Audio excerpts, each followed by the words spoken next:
সুপ্রিয় শিক্ষার্থী, তোমাদের সাথে আমার আবারও হিসাব বিজ্ঞান প্রথম পত্রের দ্বিতীয় অধ্যায় নিয়ে আজকে তোমাদের সামনে হাজির হয়েছি। ইতিমধ্যে তোমাদের সাথে আমার পরিচয় হয়েছে। আমি সহকারী অধ্যাপক মাসুদুর রহমান, হিসাব বিজ্ঞান বিভাগ। তো আমাদের হিসাব বিজ্ঞান দ্বিতীয় অধ্যায়, যেটা হিসাবের বইসমূহ, এটা হিসাব বিজ্ঞানের দ্বিতীয় অধ্যায়, অধ্যায় 2। এই অধ্যায় থেকে আমরা আজকে অধ্যায় 2 দ্বিতীয় অধ্যায় কি আছে, দ্বিতীয় অধ্যায়ের নাম হিসাবের বইসমূহ। এখান থেকে আজকে আমরা বিশেষ জাবেদা নিয়ে আলোচনা করব। তোমরা জানো বিশেষ জাবেদা কি, যে লেনদেনগুলি তাদের বিশেষ বৈশিষ্ট্যের কারণে একই বইতে লিপিবদ্ধ হয়, সেগুলোকে বিশেষ জাবেদা বলে। বিশেষ জাবেদা প্রধানত 4 প্রকার। প্রধান কি? একটা হলো ক্রয় জাবেদা, বিক্রয় জাবেদা, নগদ প্রাপ্তি জাবেদা এবং নগদ প্রদান জাবেদা। ক্রয় জাবেদা, বিক্রয় জাবেদা, নগদ প্রাপ্তি, নগদ প্রদান, এই 4টি প্রধানত বিশেষ জাবেদা। প্রধান বিশেষ জাবেদা তাইলে আমরা কয়টার কথা বললাম? 1 নাম্বার কি বললাম? ক্রয় জাবেদা। ক্রয় জাবেদাতে কি অন্তর্ভুক্ত হয়? যত ধরনের ধারে ক্রয়, শুধুমাত্র ধারে ক্রয়, ক্রয় জাবেদায় অন্তর্ভুক্ত হয়। নগদ ক্রয়, ক্রয় জাবেদায় অন্তর্ভুক্ত হয় না। নগদ ক্রয় কোথায় অন্তর্ভুক্ত হয়? নগদ প্রদান জাবেদায়। এরপরে আরেকটা বিশেষ জাবেদা হলো বিক্রয় জাবেদা। বিক্রয় জাবেদার মধ্যে কি লিপিবদ্ধ হয়? শুধুমাত্র ধারে বিক্রয়, বিক্রয় জাবেদায় লিপিবদ্ধ হয়।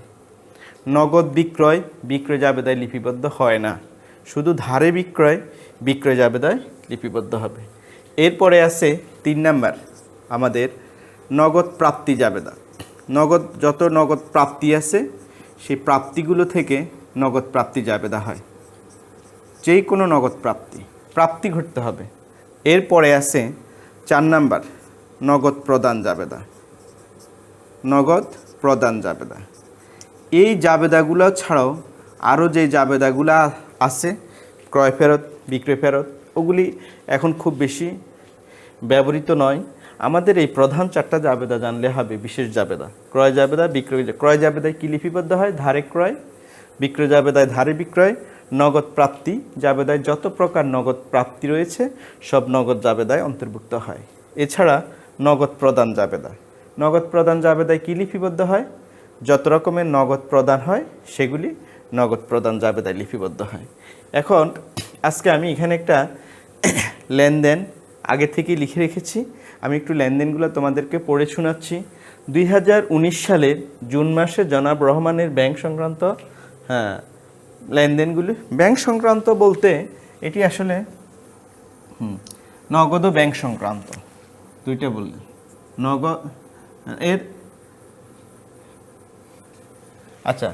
নগদ না, আমি এটাকে বললাম 2019 সালের জুন মাসে জনাব রহমানের লেনদেনগুলি ছিল নিম্নরূপ।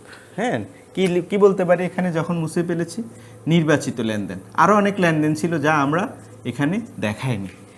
এরপরে প্রথমে ছিল জুন মাসের 1 তারিখ প্রারম্ভিক উদ্বৃত্ত 10,000 টাকা। তারপরে জুন মাসের 5 তারিখ পণ্য বিক্রয় করা হলো 20,000 টাকা। এটার একটা শর্ত ছিল, পণ্য বিক্রয়ের শর্ত ছিল। কি শর্ত ছিল? 2/10 নেট 30। এটা একটা শর্ত। কিসের শর্ত? বাণিজ্য শর্ত। এটা ধারের শর্ত। ধারে পণ্য বিক্রয় হলে এই শর্তটি প্রযোজ্য হয়, নগদের সাথে এই শর্তটি হয় না। তাহলে এই পণ্য বিক্রি করা হলো 20,000 টাকা, এই বিক্রিটি নগদে না ধারে?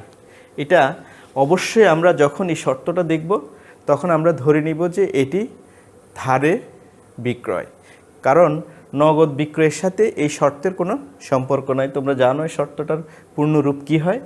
যে ধারে পণ্য বিক্রয় করা হয়েছে, যার কাছে বিক্রয় করা হয়েছে তাকে অফার করেছেন বিক্রেতা। কি অফার করেছেন? 10 দিনের ভিতর পাওনা টাকা পরিশোধ করলে 2% বাট্টা পাওয়া যাবে। আর 10 দিনের ভিতর যদি টাকা পরিশোধ করতে না পারে তবে সেই ক্ষেত্রে তাকে কোনো বাট্টা দেওয়া হবে না এবং তাকে 30 দিনের ভিতর পাওনা টাকা পরিশোধ করতে হবে। 30 দিনের ভিতর পরিশোধ করতে হবে। এটা একটা শর্ত। শর্তটা কে দিচ্ছেন? বিক্রেতা দিচ্ছেন পণ্যের ক্রেতাকে যখন ধারে বিক্রি করেন, এটি ধারের শর্ত। তাহলে আমরা বুঝতে পারছি এই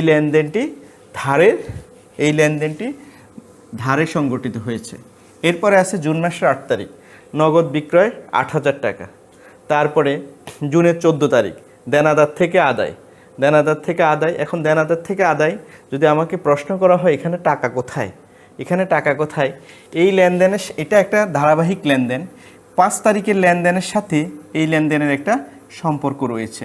5 তারিখে ধারে বিক্রি হয়েছে এবং সেই টাকা 14 তারিখে আদায় হয়েছে।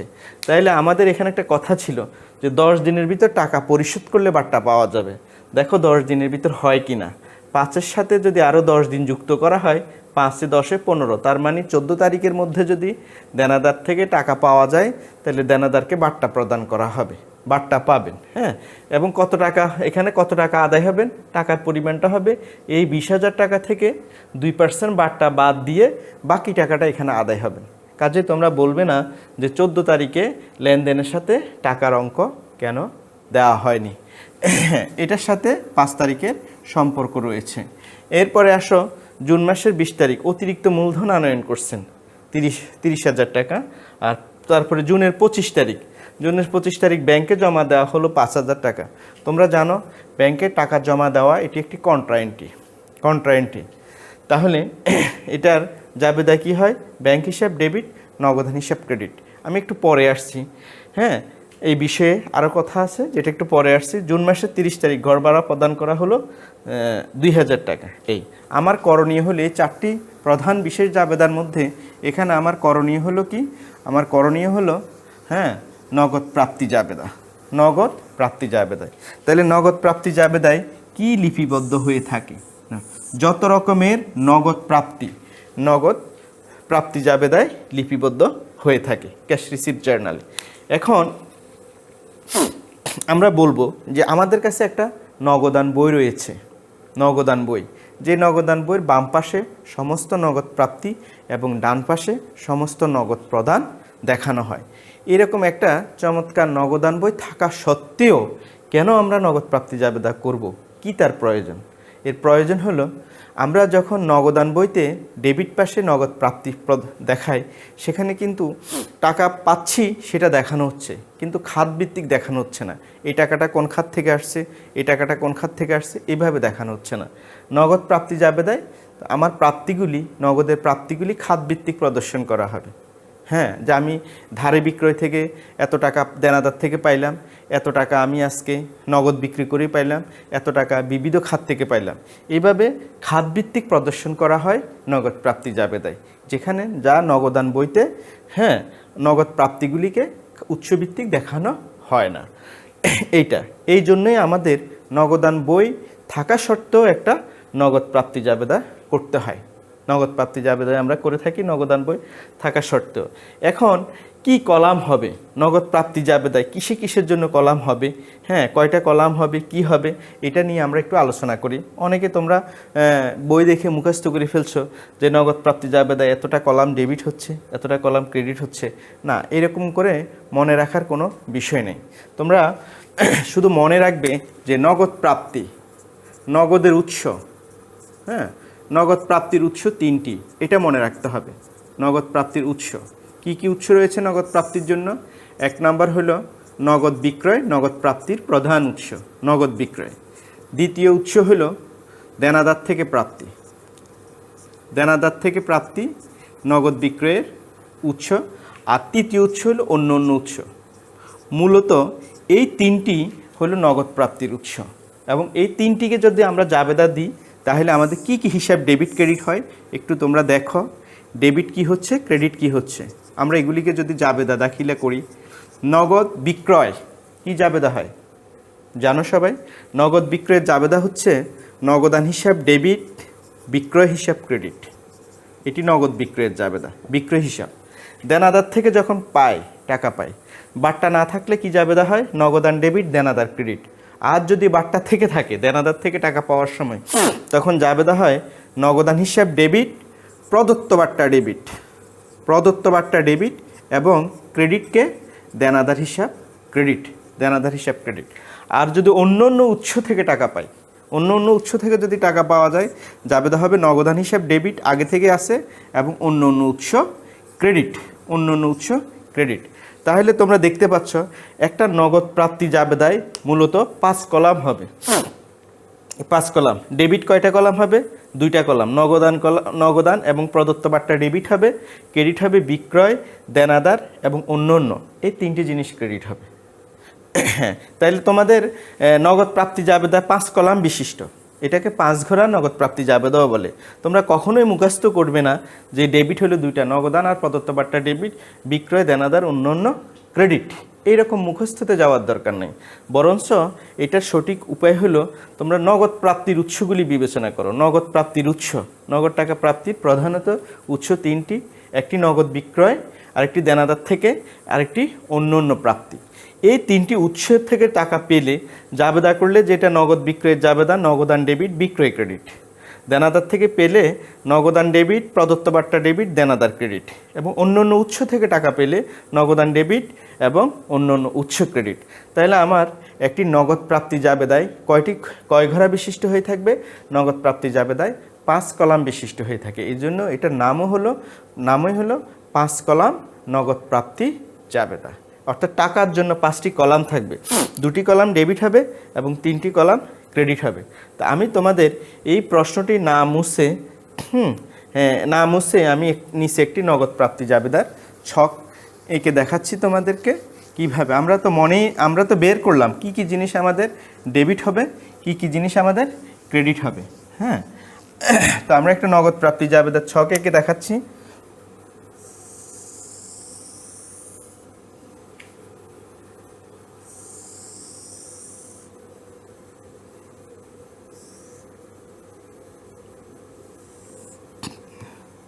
ক্রেডিট হিসাব খাত আমাদের 3টি। ক্রেডিট হিসাব খাত ছিল আমার কি কি? ক্রেডিট হিসাব খাত ছিল আমার, একটা ছিল বিক্রয়, আরেকটা ছিল দেনাদার, আরেকটা ছিল অন্য অন্য। এই 3টি, এটি বিক্রয়, দেনাদার, অন্য অন্য, এই 3টি আমার ক্রেডিট হিসাব খাত। এবং ডেবিট হিসাব খাত ছিল আমার কি কি? ডেবিট হিসাব খাত ছিল 2টি, একটি হলো নগদান বা নগদ, আরেকটি হলো প্রদত্ত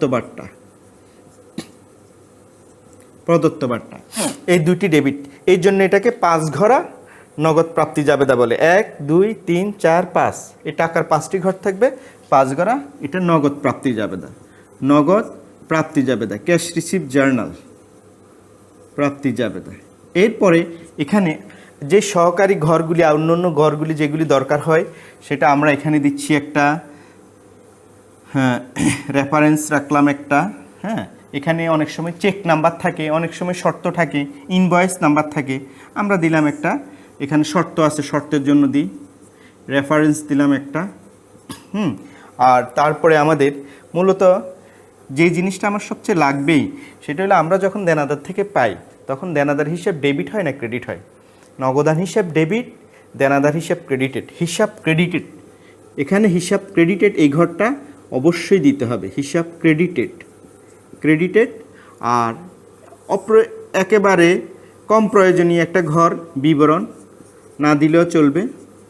এবং তারিখ হিসাবের আবশ্যিক অংশ বিবরণ। তাহলে আমাদের একটি নগদ প্রাপ্তি জাবেদার ছক আমরা দেখতে পাচ্ছি। প্রথমে কি আছে? তারিখ আছে। হ্যাঁ, তারিখের সাথে আছে বিবরণের পরে হিসাব ক্রেডিটেড, এটি অনিবার্য ঘর, এটা লাগবেই। এরপরে শর্ত, অনেক সময় এরকম শর্ত দেওয়া থাকে, অথবা ইনভয়েস দেওয়া থাকে, চালান নাম্বার দেওয়া থাকে, অথবা চেক নাম্বার দেওয়া থাকে। চেক নাম্বারটা সাধারণত নগদ প্রদানের সাথেই যায়, প্রাপ্তির সাথে চেক নাম্বারটা গুরুত্বপূর্ণ নয়। হ্যাঁ, এটি একটি কেমন নগদ প্রাপ্তি জাবেদা? এটি একটি 5 ঘোড়া নগদ প্রাপ্তি জাবেদা, এটা লেখা আবশ্যক নয়। হ্যাঁ, 5 ঘোড়া নগদ প্রাপ্তি জাবেদায়। এখন আমাদের এই লেনদেনগুলি থেকে কোন লেনদেনগুলি এই নগদ প্রাপ্তি জাবেদায় বসানোর জন্য উপযুক্ত, কোনগুলি উপযুক্ত নয়, সেটা নিয়ে আমরা একটু আলোচনা করছি। লিসেন, প্রারম্ভিক উদ্বৃত্ত নগদ প্রাপ্তি জাবেদায় আসবে না, প্রদান জাবেদায় আসবে না, উদ্বৃত্ত আসবে না। উদ্বৃত্ত আমার প্রাপ্তি নয়, উদ্বৃত্ত শুধু নগদান বইতে আসে। কারণ নগদান বইতে জের নির্ণয় করা হয়, যার কারণে নগদান বইতে উদ্বৃত্তটা দরকারি। এখানে জের নির্ণয় করা হয় না, নগদ প্রাপ্তি জাবেদায় কোনো জের নির্ণয় করা হয় না, জাস্ট নগদের উৎসভিত্তিক প্রাপ্তিগুলো প্রদর্শন করা হয়, যার কারণে প্রারম্ভিক উদ্বৃত্ত এটি নগদ প্রাপ্তি জাবেদার জন্য উপযুক্ত নয়। আমি ক্রস দিয়ে দিলাম, এটি নগদ প্রাপ্তি জাবেদায় উপযুক্ত নয়। কেন? যেহেতু এইটাতে কোনো জের নির্ণয় করা হয় না, এখানে জের নির্ণয়টা গুরুত্বপূর্ণ নয়, বরঞ্চ এটি নগদান বই যদি করতে বলা হতো আমাকে, এটি নগদান বইতে লিখতে হতো, কারণ নগদান বইতে জের নির্ণয়টা একটি গুরুত্বপূর্ণ বিষয়, সেটা নগদান বইতে যেত, কিন্তু এখানে নগদ প্রাপ্তি জাবেদায় প্রারম্ভিক উদ্বৃত্ত গুরুত্বপূর্ণ নয়।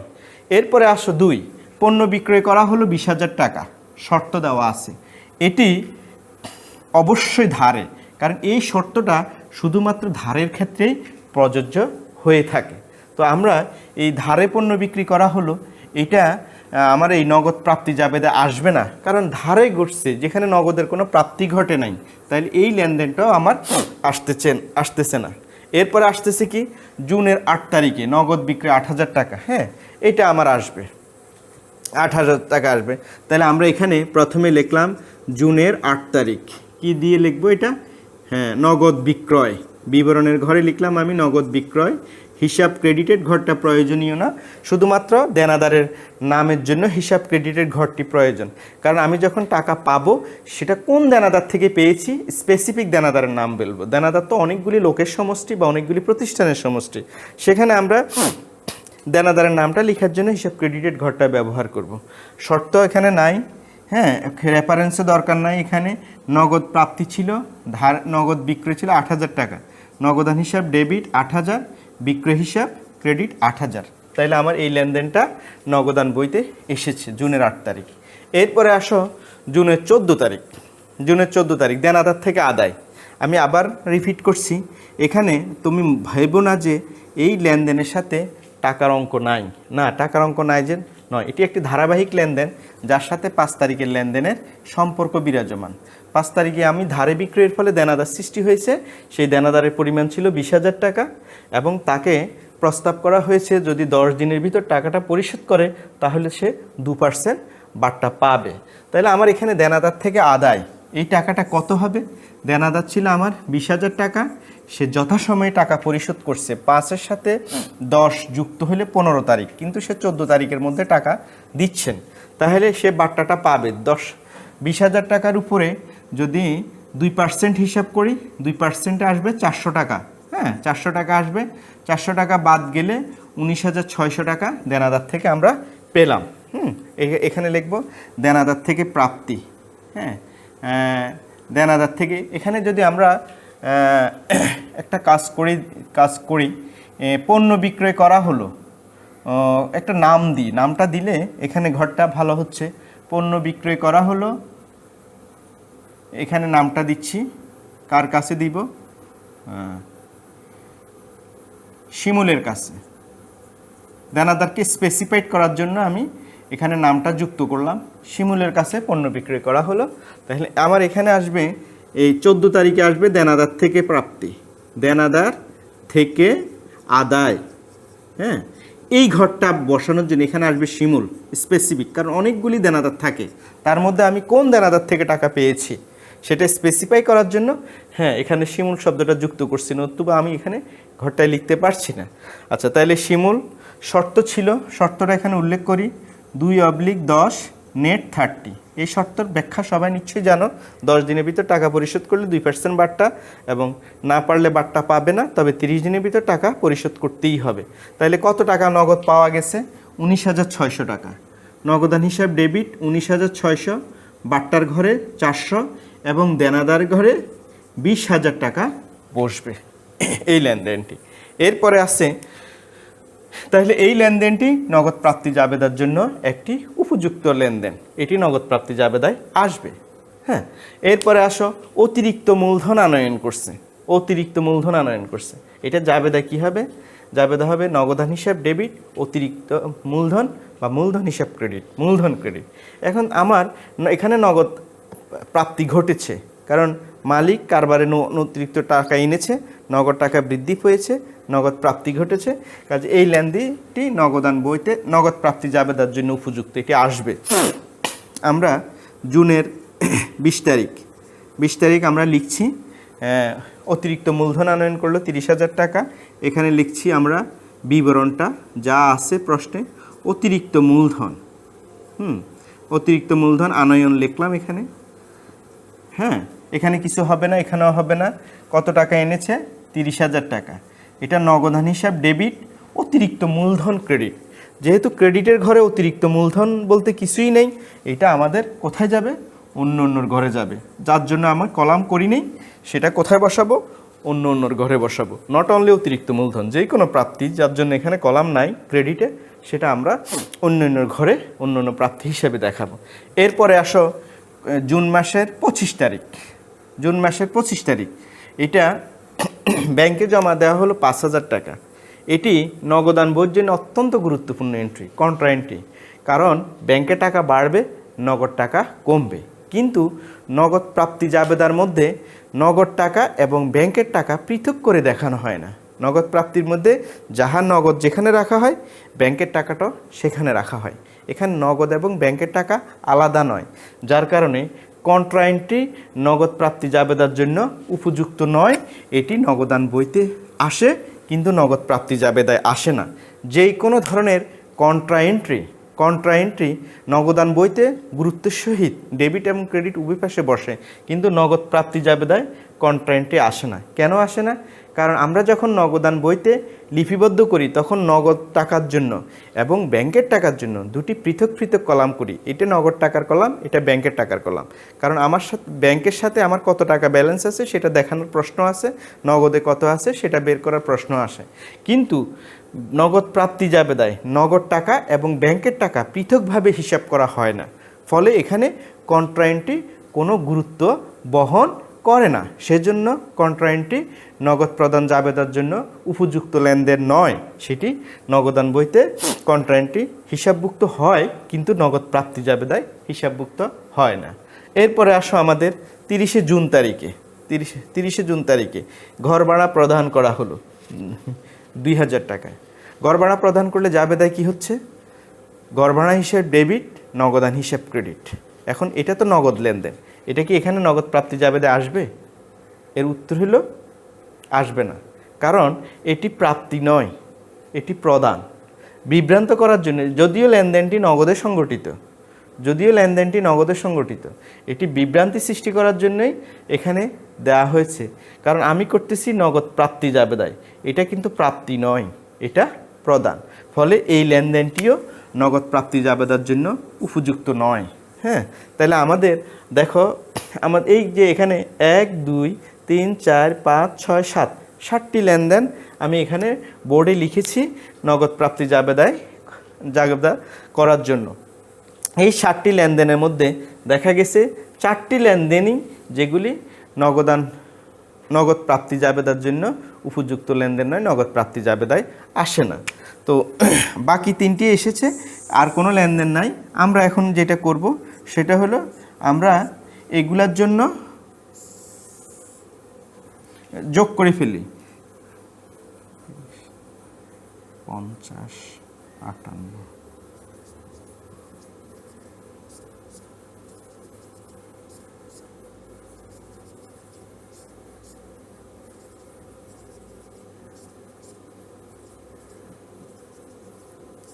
তোমরা একটা জিনিস লক্ষ্য করো যে আমার এখানে ক্রেডিটে 3টি কলাম ক্রেডিট আছে। বিক্রয় 8,000 টাকা, দেনাদার 20,000 টাকা এবং অন্য 30,000 টাকা। তাহলে 30,000, 20,000, 50,000 আর 8,000-এ 58,000 টাকা। ডেবিটে আমার 58,000 টাকা। আর ক্রেডিট 2টি কলাম আমার ক্রেডিট রয়েছে, নগদ এবং প্রদত্ত বার্তা। নগদ 57,600, প্রদত্ত বার্তা 400, মোট 58,000। তাহলে আমার ডেবিট এবং ক্রেডিটের অর্থের পরিমাণ সমান। হ্যাঁ, সমান। এটা হলো আমার একটি নগদ প্রাপ্তি জাবেদা। এই নগদ প্রাপ্তি জাবেদার মধ্যে প্রত্যেকটা দেনাদার এবং দেনাদারের জন্য আলাদা আলাদা করে আবার খতিয়ান করা যেতে পারে, যাকে সহকারী খতিয়ান বা সাবসিডিয়ারি লেজার বলা হয়। তো তোমাদের আমি সহকারী খতিয়ান করাচ্ছি না, একটু ধারণা দিচ্ছি সহকারী খতিয়ানটা কী জিনিস। সহকারী খতিয়ান হলো দেনাদার এবং পাওনাদারের জন্য পৃথক পৃথকভাবে যেই খতিয়ান প্রস্তুত করা হয়। এখন মনে করো আমি দেনাদার থেকে 10,000 টাকা পাবো, এটার মানে এই নয় যে আমি নির্দিষ্ট একটা ব্যক্তির কাছে 10,000 পাবো, আমি কয়েকজন ব্যক্তির কাছে মিলিয়ে 10,000 টাকা পাচ্ছি। এখন তার মধ্যে একজন ব্যক্তি আছেন যার কাছে আমি 1,000 টাকা পেতাম, দেনাদারের অন্তর্ভুক্ত। ওই ভদ্রলোক আমাকে 600 টাকা দিয়ে গেছেন, তাহলে আমার সামগ্রিক দেনাদার থেকে 600 কমলেও মূলত স্পেসিফিকভাবে আমি বলতে হবে যে এই ভদ্রলোক থেকে আমি 600 টাকা পেয়েছি, ওনার আর 400 টাকা রয়েছে। অন্য অন্য দেনাদারগুলো কিন্তু টাকার পরিমাণ যা ছিল তাই থাকবে। তাইলে কোন দেনাদার থেকে আমি টাকাটা পেয়েছি সেটা জানা আমার জরুরি, দেনাদার থেকে টাকা আদায় করার জন্য। এর জন্য প্রত্যেকটা দেনাদারের জন্য একটি পৃথক পৃথক খতিয়ান থাকে, খতিয়ান প্রস্তুত করা হয়, যেটাকে বলে সহকারী খতিয়ান বা সাবসিডিয়ারি লেজার।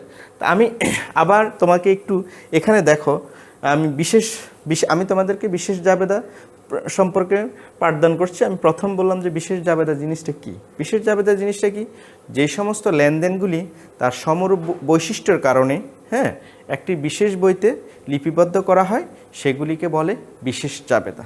বিশেষ জাবেদা, এই বিশেষ জাবেদাগুলি প্রধানত চারটা, প্রধানত বিশেষ জাবেদা চারটা।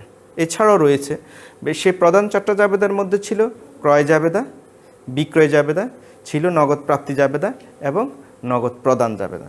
তার মধ্যে আমরা আজকে একটি নগদ প্রাপ্তি জাবেদা তৈরি করেছি। এখানে আমি বেশ কিছু লেনদেন লিখেছি। লেনদেনগুলোর মধ্যে দেখো কয়েকটা লেনদেন নগদান বইতে নগদ প্রাপ্তি জাবেদায় আসে নাই।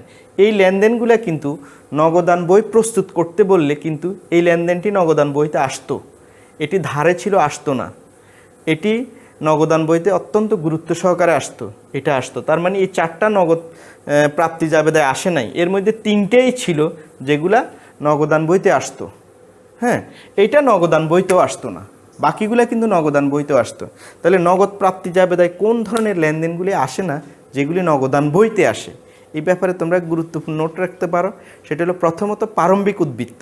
প্রারম্ভিক উদ্বৃত্ত নগদান বইতে আসে কিন্তু নগদ প্রাপ্তি জাবেদায় আসে না, কারণ উদ্বৃত্ত আমার প্রাপ্তি নয়, উদ্বৃত্ত প্রাপ্তি নয়। উদ্বৃত্ত নগদান বইতে আসে কিন্তু নগদ প্রাপ্তি জাবেদায় আসে না, কারণ নগদ প্রাপ্তি জাবেদায় উদ্বৃত্ত বা জেন নির্ণয় করা হয় না, এখানে প্রারম্ভিক উদ্বৃত্ত গুরুত্ব বহন করে না। এরপরে ধারে লেনদেন নগদ প্রাপ্তি জাবেদায় আসে না, নগদান বইতেও আসে না। তারপরে রয়েছে ব্যাংকে জমা দেওয়া হলো, এটা কন্ট্রা এন্ট্রি নগদান বইতেও আসে না, এবং কন্ট্রা এন্ট্রি নগদান বইতে গুরুত্ব সহকারে ডেবিট এবং ক্রেডিট উভয় পাশেই আসে, কিন্তু নগদ প্রাপ্তি জাবেদায় কন্ট্রা এন্ট্রির কোনো গুরুত্ব নেই, কারণ নগদ প্রাপ্তি জাবেদায় নগদ টাকা এবং ব্যাংকের টাকা পৃথক করে দেখানো হয় না। তারপরে এটি ছিল প্রদান, যে কারণে নগদ প্রাপ্তি জাবেদায় আসে নাই। এইভাবেই একটি নগদ প্রাপ্তি জাবেদা প্রস্তুত করা হয়ে থাকে।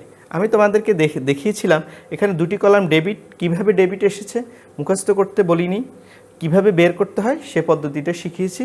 আশা করি তোমরা ভিডিওটি পুনরায় দেখলে বুঝতে পারবা যে এখানে ডেবিট দুটি কলাম কিভাবে এসেছে, ক্রেডিট তিনটা কলাম কিভাবে এসেছে। তো আজকে এই পর্যন্তই, তোমাদের সাথে আমরা আমার পরবর্তী ক্লাসে আবার দেখা হবে। সেই পর্যন্ত তোমাদের এর আগে আমি বইয়ের বিষয়ে আমরা তোমাদের একটু নির্দেশনা দিয়েছি, ইতিমধ্যে হয়তো তোমরা বই সংগ্রহ করেছো। তোমাদের আমি হিসাব বিজ্ঞান বিষয়ে সমন্বয় ও জনকল্যাণ প্রকাশনীর বইয়ের কথা বলেছি, তোমরা বই সংগ্রহ যদি করে থাকো সেখানে অধ্যায় 2-এ তোমরা নগদ প্রাপ্তি, নগদ প্রদান জাবেদা, ক্রয় জাবেদা ও বিক্রয় জাবেদা এগুলি পাবে, এগুলি সেখানে অনুশীলন করবে তোমরা সবাই। আর আমাদের ফিনান্স, ব্যাংকিং ও বিমা সেই প্রসঙ্গ আমরা প্রথম পত্রে বই সংক্রান্ত ব্যাপারে তোমাদেরকে বলেছিলাম। পদ্মা প্রকাশনী ফিনান্স ব্যাংকিং ও বই কেনার জন্য তোমাদেরকে আমরা ইতিমধ্যে বলেছি। তো আজকে আমার ক্লাস এখান পর্যন্তই। তোমরা সবাই ভালো থাকো, নিরাপদে থাকো। পরবর্তী ক্লাসে তোমাদের সাথে আমার আবার দেখা হবে।